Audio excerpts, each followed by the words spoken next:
వరంగల్ జిల్లా యనుమాముల మార్కెట్ కు మిర్చి పోటెత్తింది. మిర్చి బస్తాలతో మార్కెట్ యార్డ్ కిక్కిరిసిపోయింది. సుమారు 60,000 మిర్చి బస్తాలు వచ్చినట్లు అధికారులు తెలిపారు. మరోవైపు మార్కెట్ యార్డ్ కు మిర్చి పోటెత్తడంతో ధరలు మాత్రం పతనమయ్యాయి. పతనమైన మిర్చి ధరలతో రైతులు ఆందోళన చెందుతున్నారు.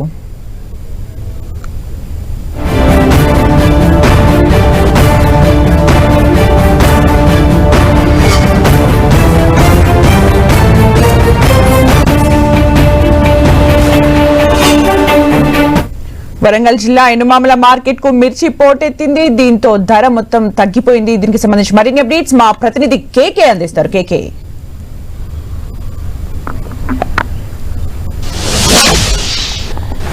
సుమిత్ర, వరంగల్ యనమాముల మార్కెట్ ఆసియా ఖండంలోనే అతిపెద్ద మార్కెట్. పెద్ద ఎత్తున వ్యవసాయ ఉత్పత్తులను ఉత్తర తెలంగాణలో ఉన్నటువంటి రైతులే కాకుండా ఛత్తీస్గఢ్, అదేవిధంగా మహారాష్ట్రకు సంబంధించినటువంటి రైతులు కూడా తమకు సంబంధించినటువంటి పంట ఉత్పత్తులను అమ్ముకుంటారు. ప్రధానంగా ఇప్పుడు మిర్చి సీజన్ నడుస్తున్నటువంటి పరిస్థితి ఉంది. మిర్చి సీజన్ స్టార్ట్ అయిన దగ్గర నుంచి కూడా ఇప్పటి వరకు మిర్చికి ధర లేకపోవడంతో రైతులు అడలిపోతున్నారు, ఆవేదన చెందుతున్నటువంటి పరిస్థితి ఉంది. నిన్న సోమవారం నుంచి మంగళవారం వరకు ఒకే పెద్ద ఎత్తున మిర్చి బస్తాలు పోటెత్తాయి. ఈరోజు 60,000 బస్తాలకు సంబంధించినటువంటి మిర్చి సరుకుని రైతులు పెద్ద ఎత్తున యనమాముల మార్కెట్కి తీసుకొచ్చారు.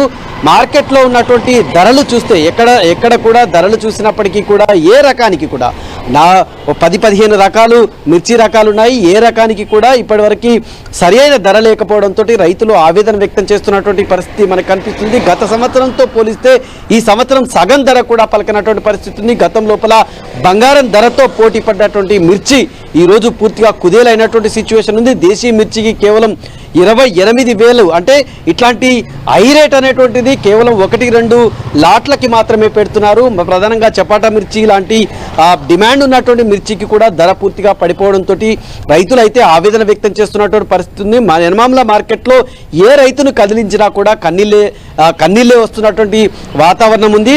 ప్రధానంగా రైతులు సరుకును తీసుకొచ్చిన తర్వాత అనివార్యంగా అమ్మాల్సినటువంటి పరిస్థితి. ఎందుకంటే అక్కడ పెట్టినటువంటి పెట్టుబడికి సంబంధించిన అప్పులు తీర్చాల్సినటువంటి పరిస్థితి ఉంది. అక్కడ ఉన్నటువంటి మిర్చి తోటల్లో ఏరినటువంటి కూలీలు ఏవైతే ఉన్నాయో కూలు కూడా అక్కడ ఉన్నటువంటి కూలీలకు చెల్లించాలి. ఈ రకంగా రైతన్న ఒకవైపు వ్యవసాయం చేస్తూ మిర్చి పంట పండిస్తూ అటు కూలీలకి కూలు చెల్లించలేనటువంటి దుస్థితిలో పడిపోవడం అనేటువంటిది ఉన్నటువంటి పరిస్థితి ఉంది. ఇప్పటికీ కూడా మిర్చి అనేటువంటిది వెలువలా ఉంది. యనమాముల మార్కెట్లో ఎక్కడ చూసినా కూడా ఎర్ర బంగారమే దర్శనమిస్తున్నటువంటి వాతావరణం ఉంది.